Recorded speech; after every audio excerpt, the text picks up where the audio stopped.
বেছিভাগ মানুহে ফুলক কেৱল ঘৰখন সজাবৰ বাবেহে ৰোপণ কৰা দেখা যায়, কিন্তু এনেকুৱা কিছুমান ফুল আছে যিবোৰক ঔষধি গুণৰ বাবে জনা যায় আৰু যিবোৰৰ বিষয়ে সাধাৰণতে আপোনালোক সিমান অৱগত নহয়। কিন্তু আপোনালোকে গম পায়নে বাৰু, যেতিয়া পৌৰাণিক সময়ত অৰ্থাৎ পুৰাতন কালত দৰৱৰ প্ৰসাৰতা আজিৰ নিচিনাকৈ নাছিল, তেতিয়া এই ফুলবোৰকে বিভিন্ন ৰোগৰ ঔষধ হিচাপে ব্যৱহাৰ কৰিছিল আৰু যিবোৰ মানুহৰ কাৰণে যথেষ্ট ফলপ্ৰসূ প্ৰমাণিত হৈছিল।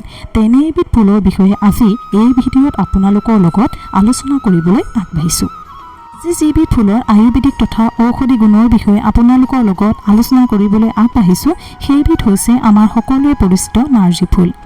এইবিধ ফুল আমাৰ সকলোৱে ঘৰত পোৱা এবিধ কমন ফুল নহয়নে বাৰু? আৰু এই ফুলবিধৰ বাবে বিশেষ কোনো যত্ন কৰিব নালাগে, কিন্তু এই দেখাত সাধাৰণ যেন লগা এই ফুলবিধৰ যে কিছুমান অসাধাৰণ গুণ আছে সেই বিষয়ে জানো আহক।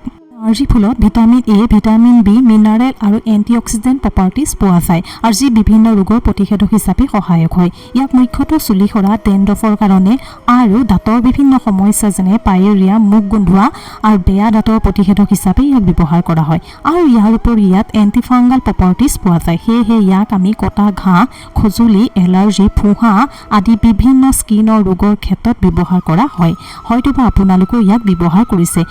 কটা ঘাঁৰ ক্ষেত্ৰত প্ৰায়ে আমাৰ অসমীয়া সমাজত নাৰ্জী ফুলৰ পাতৰ ব্যৱহাৰ কৰা দেখা যায়, অৰ্থাৎ পাতৰ যিটো পেষ্ট বনাই পেলাই ব্যৱহাৰ কৰা আমি দেখা পোৱা যায়। আপোনালোকৰ মনলৈ সঘনে অহা প্ৰশ্নটো এইটো হ'ব যে এই ফুলপাহক আমি কেনেধৰণে ব্যৱহাৰ কৰিম। গতিকে আহকচোন জানো আমি কেনেকৈ ব্যৱহাৰ কৰিম। ইয়াক ব্যৱহাৰ কৰিবলৈ তেনেই সহজ হয়। আপোনালোকে ইয়াৰ পাহিখিনি অৰ্থাৎ ফুলপাহৰ পাতটো ৰ'দত শুকুৱাই পেলাই চাহ বনাই খাব পাৰে আৰু তেনেকৈ চাহ হিচাপে বনোৱা সেই কাঢ়াখিনি আপোনালোকে দাঁতত অলপ ঠাণ্ডা কৰি লৈ পেলাই দাঁতত যদি কুলকুলি কৰে তেতিয়াহ'লে দাঁতৰ বিভিন্ন সমস্যা, পায়েৰিয়াই হওক বা দাঁতৰ লগত জড়িত বিভিন্ন সমস্যা নিৰাময় হ'ব।